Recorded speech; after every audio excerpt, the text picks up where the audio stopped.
musicians have an extra bump on their brain, and based on this bump, you can tell the difference between violinists and pianists? That's right. So my colleagues at Harvard showed this. In the motor cortex, if you're doing something very detailed with your fingers, you have to sort of squeeze more real estate in there, and so you get this extra fold in your motor cortex. It's called the omega sign because it looks like the Greek letter omega. It turns out that violinists get that only in their right motor cortex because their left fingers are doing all this work, and really they're just bowing with their other hand. But a pianist, you see this extra fold in both hemispheres because both fingers are doing great detail. And if you train your motor cortex to do that kind of work, then you have to squeeze in all this extra computational power. Isn't your favorite because you like it? Your brain hijacked your preferences and you didn't even notice. Let me destroy your musical identity real quick. That song you played 500 times, your brain doesn't care about the melody. It's addicted to the emotional state it triggers. Every time you play it, you're not listening to music. You're dosing yourself with a specific cocktail of memories, feelings, and neurochemicals. Your favorite song is actually just your most reliable emotional drug. Sad song on repeat, you're self-medicating with controlled grief. Pump-up playlist, dopamine addiction. That one song from high school, you're not nostalgic. You're trying to access a younger version of your nervous system. But here's the kicker. If you couldn't access the emotional state, you'd think the song was just okay.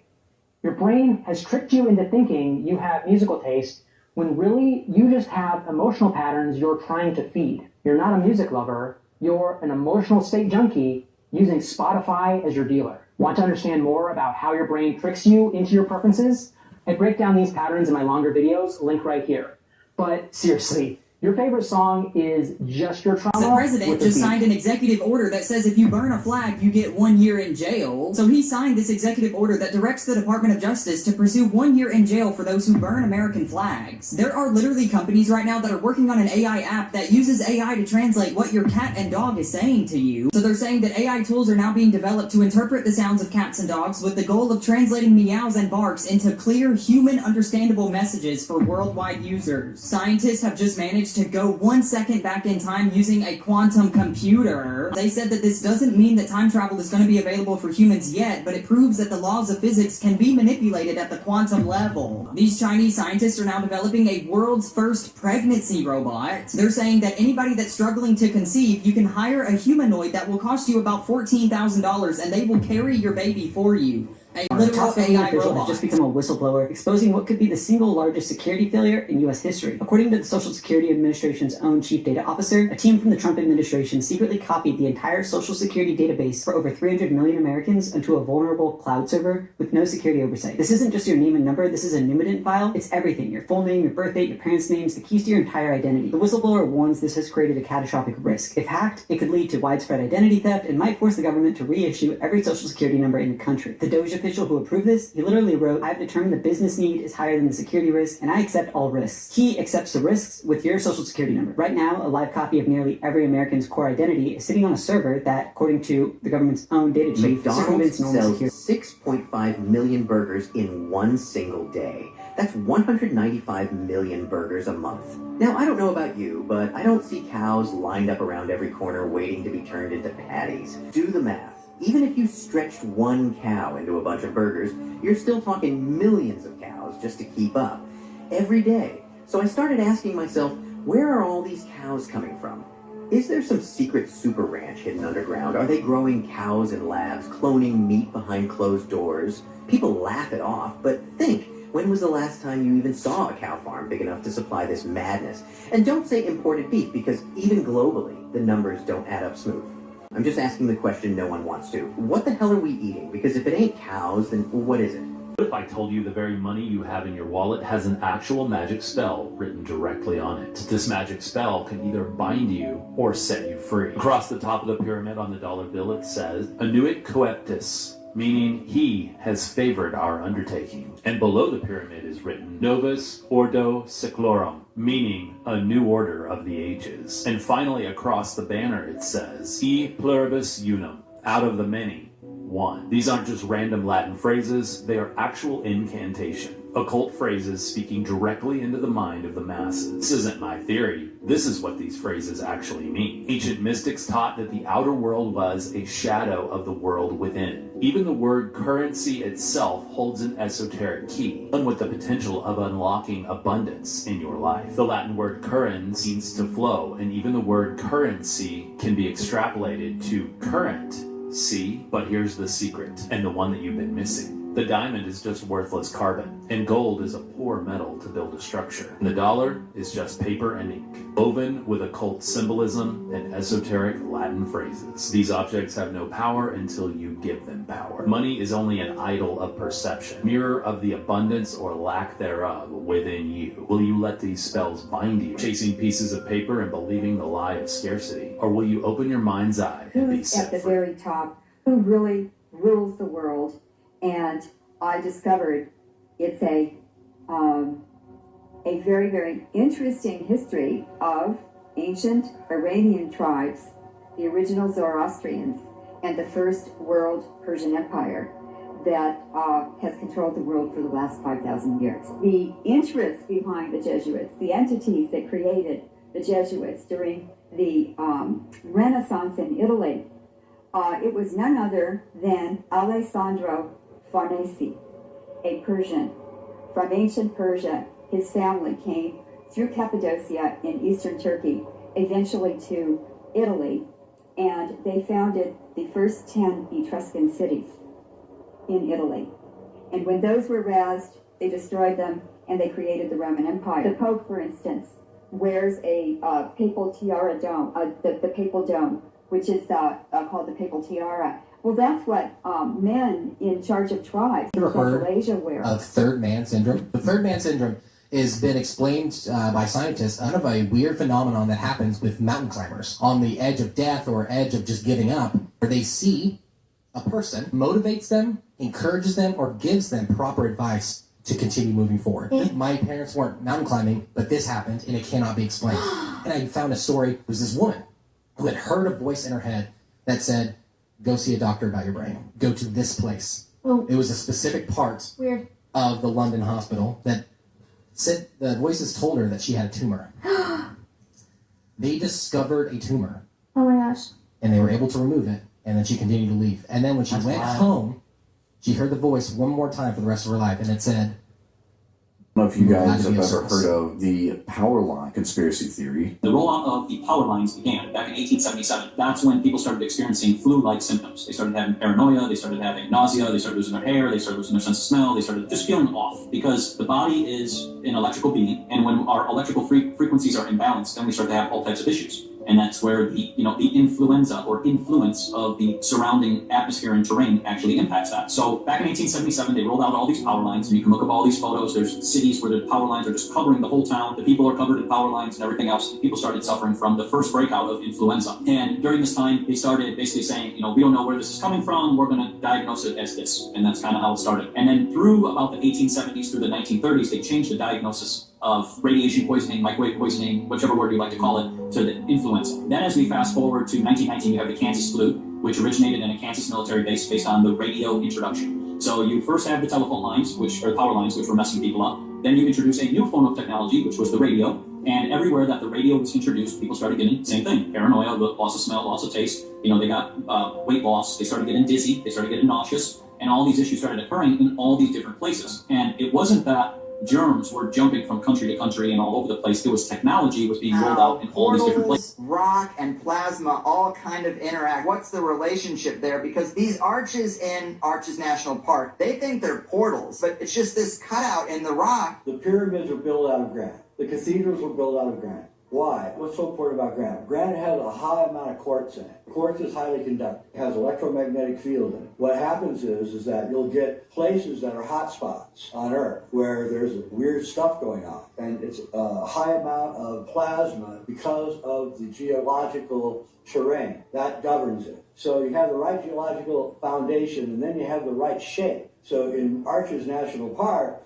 you have the round arches that are everywhere. So the plasma is going to concentrate because the plasma is running through the rock and the rock is all around. So now the plasma electromagnetically can connect to itself and create the portal. I would not suggest you jump through on one of those arches. Native American told me that his friend and him were playing near the arches and his friend jumped through the hoop and didn't come out the other side. The weird part is that his body was found high up on a mountain nearby 20 years later, and he had the same clothes on that he had when he jumped through the thing. Landed something. Amazon announced its new Sidewalk wireless network will be open to all developers to interact in their network. All Amazon devices, your Echo, your Ring, whatever you have, pushes out a wireless frequency. Some of these developers have IoT devices, and they jumped on the Sidewalk network, and they went out to the woods in South Carolina. They still had connectivity to this network. See, that might sound like nothing right now, but think about it. All those people who thought they could go out off the grid and go off network, and they couldn't find you. This Sidewalk network from Amazon is going to detect everybody. It has over 90% coverage already over the whole United States. So, your smartphone, your smartwatch, the FDA now has to put out new warnings on medical devices because of this.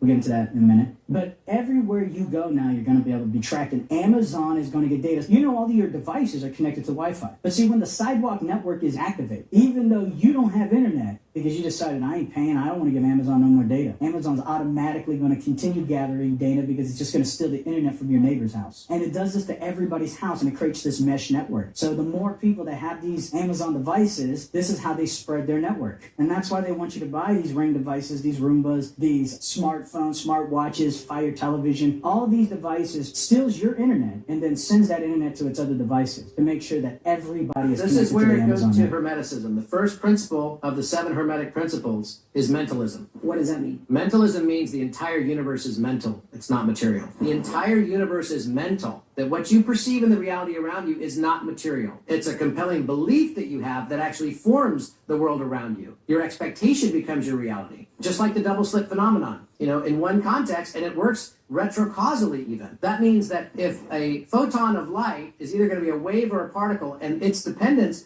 on whether it be a wave or a particle is going to be dependent on whether or not it will be observed, it will even know before it's observed if it's going to be observed.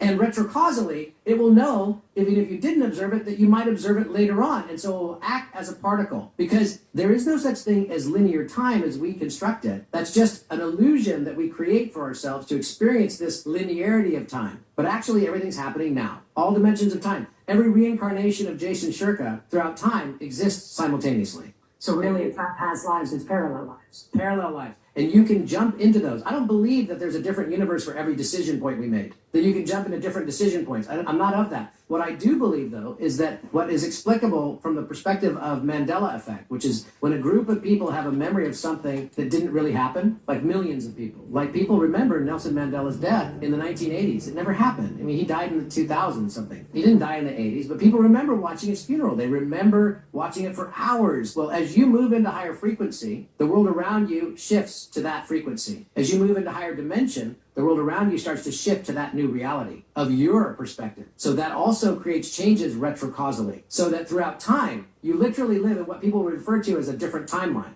I remember growing up with Jiffy peanut butter. There's no Jiffy peanut butter. There's Jif.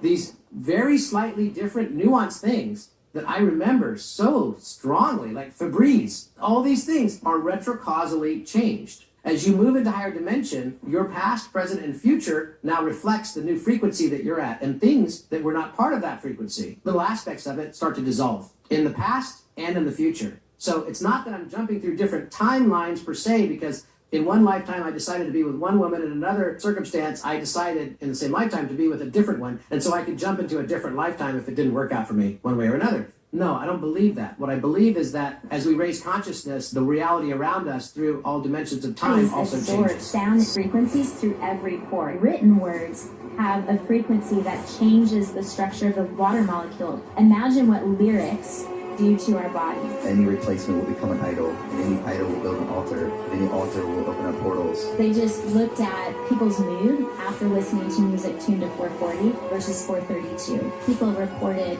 an increase of negative mood after listening to music tuned to 440 hertz. We asked the Holy Spirit, what did we miss? And the Holy Spirit said, you didn't invite my presence into the void you just created. They said there are doors that will open for the voice that sings that will never open for the voice that speaks. The occult, the Luciferians, they understand the importance of opening up portals and territories and altars for their activity. Your body's changed through the traumatic effect of having to sell out to something, and you don't know how to live in it. When we worship, we are actually doing war, not just here and now, but for generations to come. See if you can figure out a way to worship for explainable stuff out there. Have you heard about evil cities? What do you mean? There's this phenomenon that millions of people all over the world have reported. They get this overwhelming feeling of evil and dread whenever they're in certain American cities, right? What? Some of these cities are like Los Angeles, Las Vegas, Phoenix is one of them. They just report this overwhelming feeling of dread. And the way that they describe it, and it gives me chills talking about it, they describe it as the absolute absence of God. What? They say, imagine what the world would feel like if God just completely left. That's the feeling that they get when they're in these cities. Soda fountains dispense bacteria normally only found in shit, no matter how well the soda fountain is cleaned. Shredded cheddar cheese on Taco Bell tacos is unmeltable. Man who invented Match.com got cheated on by his wife who met the other man on Match.com. You can grow teeth on your ovaries. Climate change is making spiders bigger. Gelatin is made out of bone, so when you're melting marshmallows in your hot chocolate, you're essentially drinking melted bone goo. Will Smith used AI to make it look like cancer survivors and huge crowds came to his shows. Will Smith recently released a hype video about how much he loves seeing his fans on tour. But funny enough, a majority of said fans in that video can never be seen by anyone on tour because they're AI. And now we get to the fake cancer survivors clip from the beginning. Then I saw this woman right here. Now either she had just swallowed a fat frog, or she has Lucas's disease, a rare disorder where your body gives you George Lucas-like jowls within a fraction of a second. Exploiting people's emotions by pretending these AI cancer survivors showed up to your show is absolutely disgusting and incredibly disheartening. Makes you feel kind of gross, huh? How do you feel about all this? So I'm sitting there looking, I'm like, man, that's a crazy looking fucking stick. It's not a stick, and it's aggressive.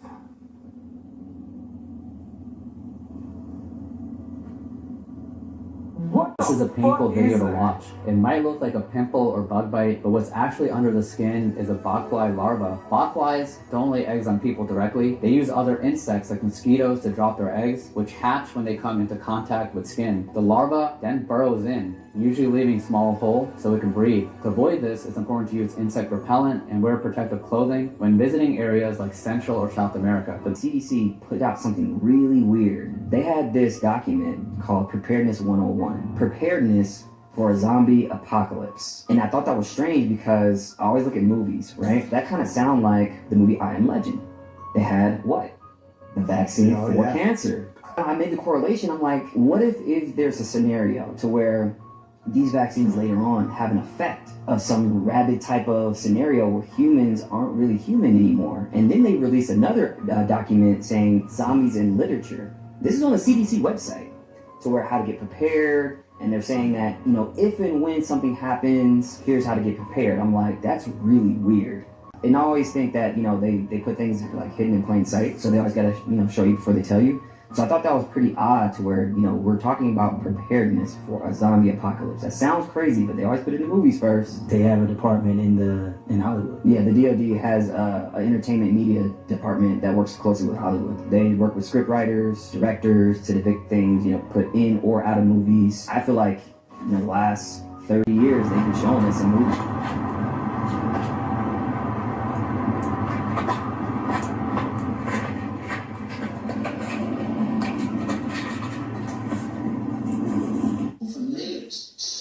This is googly eyes. Googly eyes. Governors of states to govern, to actually deliver the googly eyes. What the fuck? Googly eyes. All dead jellyfish, you guys. What is going on? All of these. Look at this.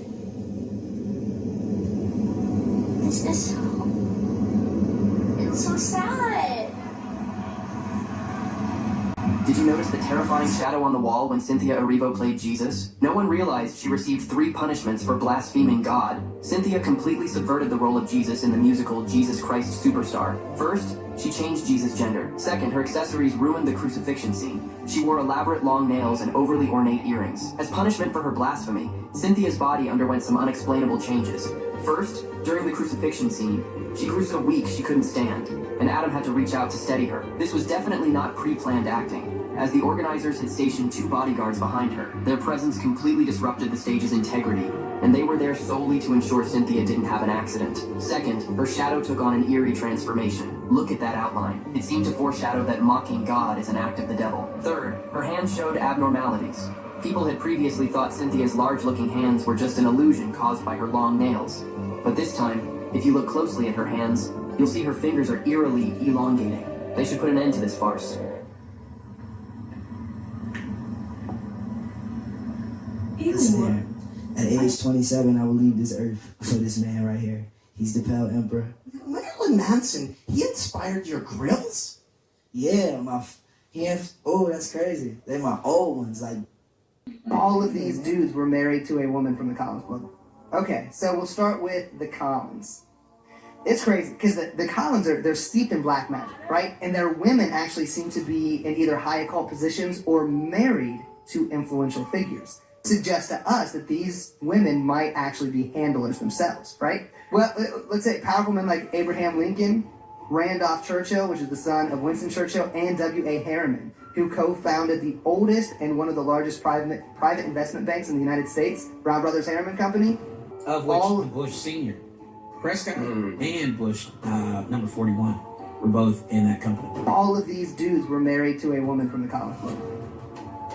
And they were skull and bones. There was also a Collins who was the queen mother of the Mothers of Darkness. Have you ever heard of that, Trouble? The Mothers of Darkness? Okay, so the Mothers of Darkness are an organization that sits on top of the Illuminati. The Illuminati structure, or the Kingdom of Darkness, if you will, is really structured in a few different ways. There's like the masculine side of it and then the feminine side. So from what we understand on the feminine side of it, the top of that path is held by an organization called the Mothers of Darkness. And what they are is they're put in charge over 4 quadrants of the planet. And then within that, they also are put in charge of over 1 quadrant of the United States. And they rule through direct communication with Lucifer that they have to do every night through a blood right sacrifice. So they sacrifice an infant, typically a boy, drain the blood, and then through that actually communicate, and they get their marching orders. And then what they do is they disseminate those orders down to a position called the Rising Phoenix. As this voter is being groomed and developed to actually be the queen mother of the Mothers of Darkness. And she defected. One of the things she stated was that the prior Rising Phoenix was a position held by George Soros, but is now currently held by Barack Obama. So what the Mothers of Darkness do is they get their marching orders from Lucifer, they disseminate it down to the Rising Phoenix, who she says is currently Barack Obama, and then from the Rising Phoenix, those orders are disseminated to an organization called the Committee of 300. And the Committee of 300 is a governing council that sits over like 6,000 specifically placed individuals, which are in charge of various corporations, think tanks, nonprofit organizations, institutions of higher learning, what have you. These are really the ruling people in society that many of us would look at without understanding what sits above them. And this is how you get those orders disseminated throughout the I want to talk about Project Sunstreak because I thought it was fake until I went on the CIA.gov and found it, and I was like, what am I looking at? On December 5th, 1988, this one man was to find the Ark of the Covenant, and what he saw was bone chilling. And I have the document right here, directly from .gov. This is what he said about the Ark of the Covenant. Target is in a container and is decorated with seraphims. Target is located somewhere in the Middle East, as the language spoken by individuals seem to be Arabic. The target is hidden underground. It has something to do with ceremony, memory, and the resurrection. What? There is an aspect of spirituality, lessons, and historical knowledge far beyond what we know. The target is protected by entities. What? This container cannot be opened until the time is deemed correct. Individuals opening the container by prying or striking are destroyed by the container's protectors through the use of a power unknown to us. That is a CIA document. That's the craziest thing I've ever heard, dude. Entities? It's protected by entities. You're saying that this person acquired this knowledge through using one of those, like basically like beaming a visual? Psychoenergetics is what it's called. Remote viewing, the ability to describe remote areas, ability to influence physical or biological systems via undefined physical mechanisms. It's Stranger Things for real. That's insane. I hate that. But these were actual programs the CIA was running. It's not like for years they learned about it and they're just putting it in there for archive purposes. Like, they were doing this. They were the ones running it. The conspiracy is that the CIA went and apprehended the Ark of the Covenant. That's a crazy story, dude. Anybody want to tell me why there's a rocket in this 1633 painting? Yes, from 1633. Look, that's a rocket. Or how about this Dutch painter, dude? The Baptism of Christ. What's that right there? That's kind of strange looking, isn't it? Huh? This right here is 1327, dude. It's like 700 years ago. And look right here. What are these little dudes right here doing? They're at the top left and top right. Or the 15th century Madonna. What's that over Mary's shoulder? Look right there. There's an enlarged. But if you also look, before you try to dismiss it, what's this homeboy right here? Look, and his little dog. He's doing like this. The dog's like this. Somebody explain that one to me. I mean, how are all these paintings and Western paintings? What's up with that? There's got to be more to this. There's just got to be. This one obviously isn't a Christian painting, I know, but it's a daggum rocket, man. So let's look around on this picture. Let's see what we can find. Look, little dudes right there. I mean, that 1600s, man. I mean, I know fireworks. That's not a firework in my opinion. Come on, man. What's really going on? What's the most memorable entity that you haven't talked about yet publicly? Actually, a group of entities that really scared me. I was in what appeared to be some kind of, sounds a bit ridiculous, but like a boardroom of sorts, where there were a number of beings sat around like a convocation of some sort. It was impressed upon me that they had control of our reality, and they were discussing, debating whether or not to flick the switch, to switch us off. They decided not to, fortunately, I guess. But I think it was a message in a way, as if to say, we're in control here. You're not the top of the tree when it comes to intelligence. Humans don't even register on the scale of intelligence.